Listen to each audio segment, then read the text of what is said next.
On Christmas Eve, my husband looked at me across the desk in our home office and said, calmly, almost politely, "You will apologize to her tonight, or you will lose your paycheck and your promotion." There was no shouting, no anger, just certainty. Between us lay a single sheet of paper, a formal personnel notice with my name typed neatly at the top. Salary suspension. Promotion postponed. Review for professional misconduct. It sat there like a verdict that had already been decided. I stared at him and realized something unsettling. This was not my husband speaking to me. This was a CEO assessing risk and deciding what to eliminate. I asked the question anyway, and if I don't? He didn't hesitate.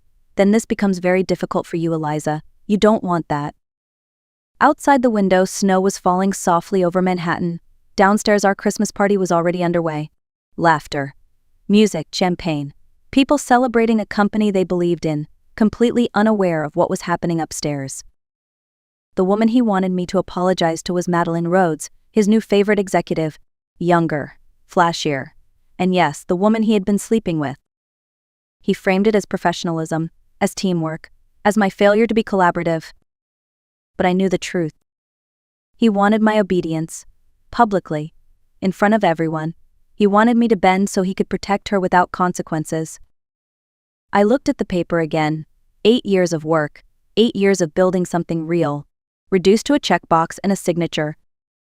Something inside me went very still. I didn't cry.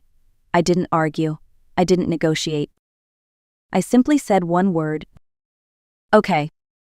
Relief flickered across his face. He thought he had won.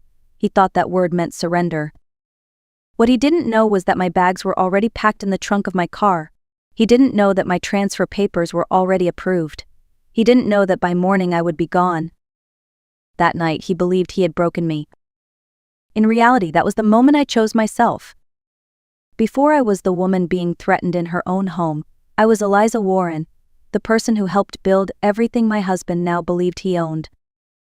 I came from science, not spectacle, long hours in quiet labs, data that either held up or didn't. No applause, no shortcuts, just discipline, patience, and responsibility. In my world, if you were wrong, people paid the price, sometimes with their health, sometimes with their lives. I met Daniel when we were both young enough to believe ambition and integrity could grow in the same space without conflict. He was charming then, curious. He asked questions most people skipped past. He wanted to understand how things worked, not just how they sold. When we married, we weren't chasing power. We were building something meaningful. At least I was. I joined the company not as his wife but as a strategist. I evaluated projects. I questioned assumptions. I protected the mission when it became inconvenient. While Daniel spoke to investors, I worked with researchers. While he gave interviews, I solved problems no one else wanted to touch. For years it worked. The company grew. Treatments reached patients who had been ignored by bigger players. People trusted us because we didn't chase trends. We chased outcomes. Daniel liked to say we were a team, and for a long time I believed him. But here's the truth I didn't want to face. I was building the foundation. He was standing on top of it. Every promotion he earned rested on work I had already done. Every confident decision he made had been vetted quietly by me long before it reached a boardroom. I never needed credit. I never wanted applause. What I needed was respect. And somewhere along the way, respect became optional, then inconvenient, then disposable. By the time I realized that, Daniel no longer saw me as a partner. He saw me as a problem. And problems in his world were meant to be managed or removed. Success did not change Daniel overnight. It worked slowly, the way corrosion does. Quiet, gradual, easy to ignore until the damage is already done. The first article came out praising his leadership, then another. Then invitations to speak, to advise, to sit at tables where people talked about valuation instead of impact. He came home energized in a way I hadn't seen before, repeating phrases he'd picked up from investors. Scale, efficiency, market dominance. At first I listened. I asked questions. I reminded him why the company existed in the first place. He nodded, distracted, already thinking 3 conversations ahead. That was when Madeline Rhodes entered the picture. She arrived with perfect credentials and shallow answers, smooth presentations, confident delivery. Words that sounded impressive until you slowed them down and examined what they actually meant. She spoke fluently about growth but vaguely about substance. Daniel was fascinated. He called it fresh perspective. I called it recycled thinking wrapped in confidence.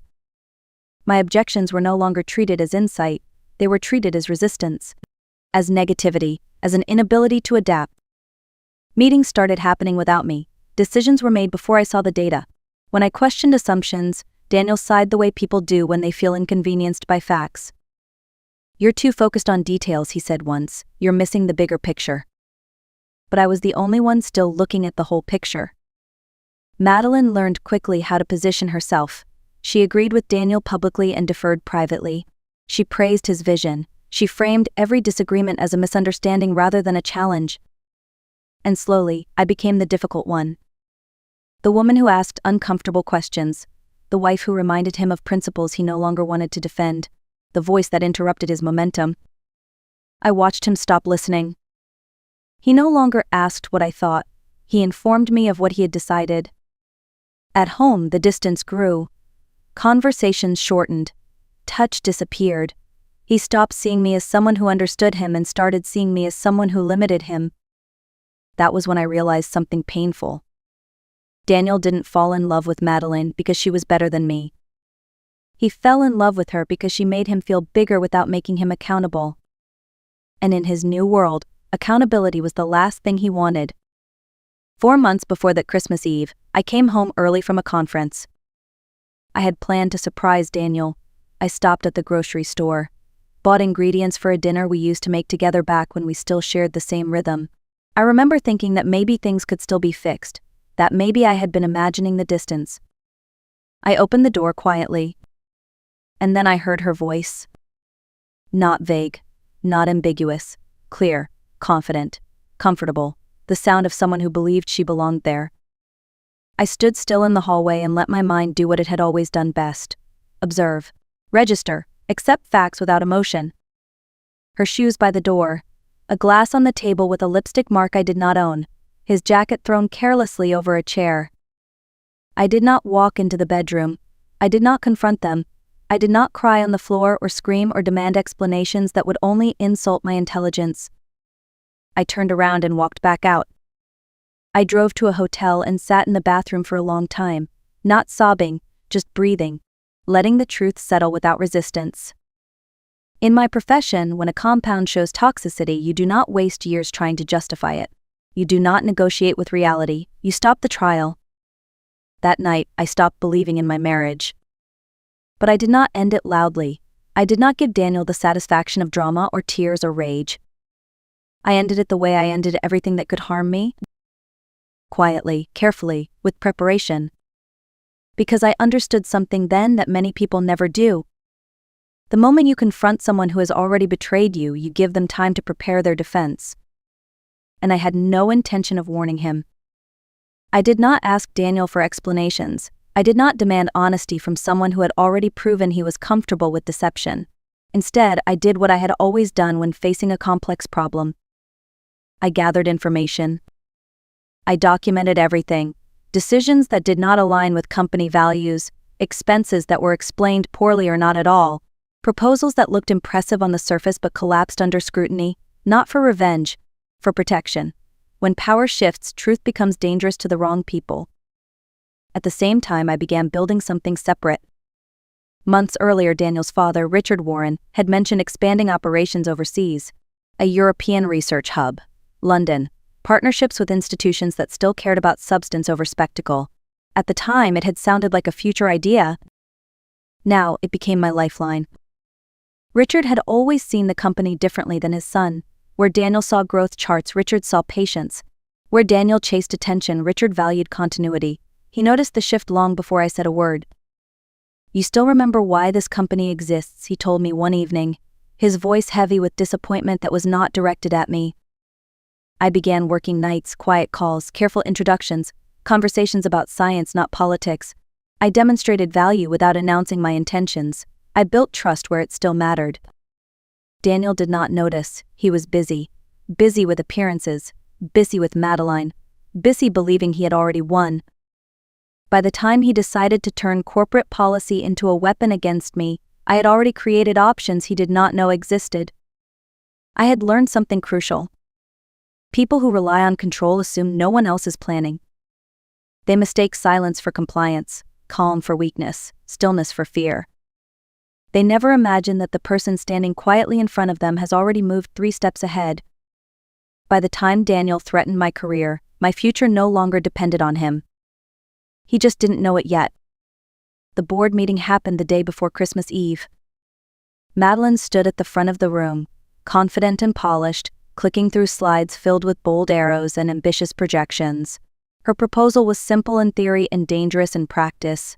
Redirect funding away from complex research and toward products that promised faster returns and louder headlines. She called it evolution. She called it modernization. I called it abandonment. When it was my turn to speak, I did not raise my voice. I did not attack her personally.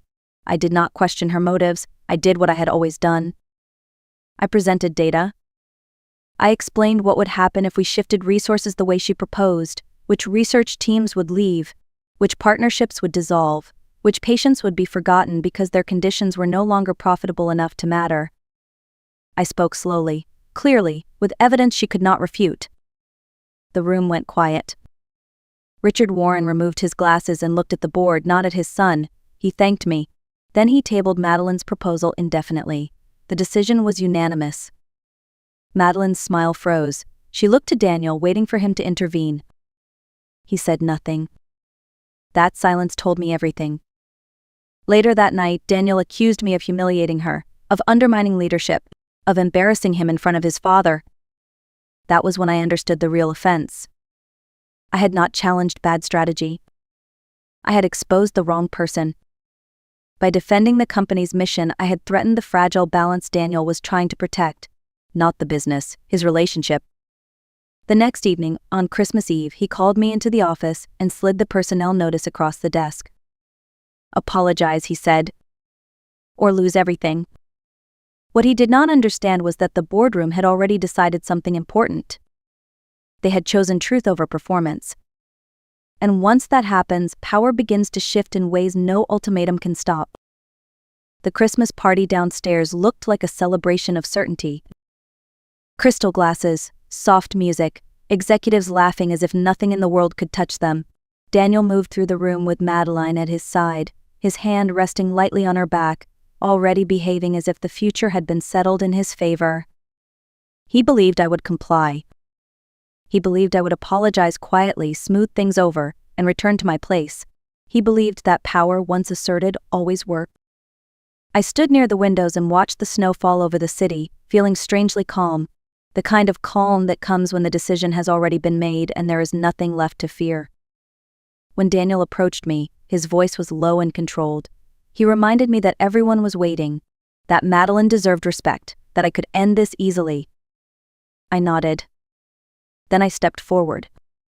I did not raise my voice, I did not seek attention, I simply spoke clearly enough for the room to hear. I announced that I was resigning from my position effective immediately. The laughter faded, conversations stalled, glasses paused midair.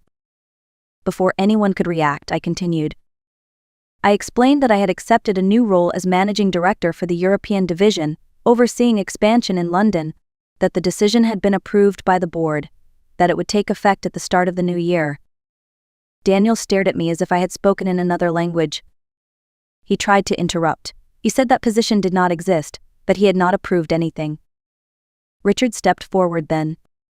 He confirmed everything. The room shifted. In that moment, Daniel understood what he had missed. While he was managing appearances, I had been building reality. While he was demanding obedience, I had been securing independence. Madeline did not look at me. She stared at the floor, already calculating her next move. I thanked the team. I wished them well. I offered a brief transition plan that I had already prepared. Then I walked away. No applause followed, no confrontation, just silence. That silence carried something far heavier than anger. It carried understanding. Daniel followed me to the door, his voice breaking for the first time that night. He said we needed to talk, that this was not how things were supposed to end. I turned back once. I told him that I had said okay earlier because I meant something very specific. I meant that I was done asking for permission to protect my own dignity. Then I left.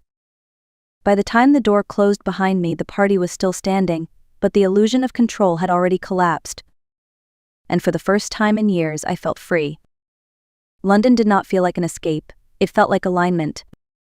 There was no dramatic arrival, no applause waiting at the airport, just a gray sky, a quiet car ride, and a small team that greeted me with something I had not felt in years: professional respect without conditions. My office was modest, functional, no glass walls designed to intimidate, no power games disguised as collaboration. People spoke plainly. They listened. They asked better questions. For the first time in a long time, I was not managing someone else's ego. I was doing real work again. The team did not care who my husband was or what had happened in New York. They cared whether I understood the science, whether I could make decisions, whether I showed up prepared. I did. Projects moved forward without politics slowing them down. Partnerships formed based on trust rather than image. Researchers spoke openly.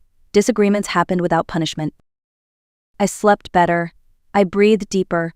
I stopped replaying conversations in my head, wondering how I could have phrased things differently to avoid conflict. There was nothing to avoid. I realized something uncomfortable but liberating. My marriage had trained me to minimize myself, to soften truths, to stay quiet when being right made someone else feel small. London required none of that. I did not have to earn my place every morning. I was simply allowed to take it. News from New York reached me slowly, carefully filtered through professional updates and quiet messages from people who stayed in touch. The company felt unstable. Morale was slipping. Key researchers were leaving. I felt no satisfaction in that. Only clarity. I had not been the problem. I had been the structure holding everything together. And once I stepped away, the cracks became visible to everyone else. Some nights, walking home through streets that did not know my history, I felt something close to gratitude, not for what I lost but for what I had stopped trying to save. London gave me space, purpose, peace. And with that distance, I finally understood the truth. Leaving was not a failure. Staying would have been. I did not watch New York closely at first. I was busy building something that required my full attention. But eventually the updates became impossible to ignore. Projects stalled. Timelines slipped. People I had worked with for years began quietly reaching out, asking questions they were not supposed to ask. The tone was careful, concerned, uncertain. Daniel tried to push forward as if nothing had changed. He approved decisions faster. He leaned harder on Madeline. He spoke louder in meetings, as if volume could replace judgment. It did not work. Without someone asking hard questions, small mistakes multiplied. Proposals that should have been challenged went through unexamined. Research teams began to leave, citing culture, not compensation. The company did not collapse overnight. It weakened gradually, the way systems do when the structure beneath them is removed. Then came the investigation. Expense reviews, ethics inquiries, questions Daniel had always avoided suddenly demanded answers. He was no longer protected by confidence or charisma. He was measured by records. Madeline disappeared first. Officially, it was a strategic transition. Unofficially, everyone understood. She had aligned herself with power, not substance. And when that power faltered, she moved on. Daniel lasted longer. Pride will do that. But eventually, even pride runs out of leverage. When he stepped down, the announcement was brief. Polished language. No accusations. No explanations. Just the quiet end of something that had already been broken for a long time. People asked how I felt about it. I told them the truth. I did not destroy anyone. I simply stopped holding everything together for people who never noticed the weight I was carrying. That was not revenge. That was consequence. The letter arrived on an ordinary Tuesday. No dramatic envelope, no urgent tone, just a familiar name in the corner that made my chest tighten before I even opened it. Richard Warren had passed away quietly in his sleep. I sat at my desk in London for a long time after reading those words. He had been the last person in that family who saw me clearly, not as an extension of his son, not as a threat, but as someone who understood the responsibility of building something that mattered. A week later, another letter arrived. This one was addressed to me personally. Richard wrote with the same clarity he had always spoken with. He thanked me for protecting the company when it became inconvenient, for refusing to compromise values for comfort, for walking away without trying to burn anything down. Then came the part that stopped me cold. He had left me voting shares, enough to matter, enough to give me real influence, and with them, an offer. The board was prepared to appoint me as CEO if I wanted it. Everything I had been denied was suddenly being placed in front of me. Power, authority, vindication. I folded the letter carefully and placed it back in the envelope. Because in that moment I understood something Richard had hoped I would. I no longer needed to return to prove anything. The life I had built did not require permission, titles, or public victories. I had already chosen what mattered. And I was not willing to trade peace for power. People often think revenge is loud. They imagine confrontation, exposure, public humiliation, a dramatic moment where someone finally pays for what they did. That was never my goal. When I said okay that night in my home office, I was not agreeing. I was not surrendering. I was not choosing silence out of fear. I was choosing clarity. Okay meant I saw the truth. Okay meant I understood who Daniel had become and who I could no longer afford to be beside. Okay meant I was done shrinking myself to preserve someone else's sense of power. I did not win by taking anything from him. I won by taking myself out of a system that depended on my silence to survive. I built a life where my work is judged by its impact, not by who it threatens, where disagreement is not punished, where competence is not inconvenient, where peace is not something I have to negotiate for. That is the part people rarely talk about. Walking away is not weakness when staying would cost you your integrity. Choosing yourself is not selfish when the alternative is slow erasure. If you are watching this and you recognize yourself in my story, hear this clearly. You do not need to shout to be powerful. You do not need to destroy to be free. Sometimes the strongest move you can make is a quiet one, made with preparation and conviction. If this story resonated with you, take a moment to like the video. It helps more people find stories like this. Share it with someone who might need permission to choose themselves. And tell me in the comments what would okay mean in your life right now. This is the art of revenge. And sometimes the greatest revenge is simply living well. My name is Vivian Parker. I was 68 when my daughter left her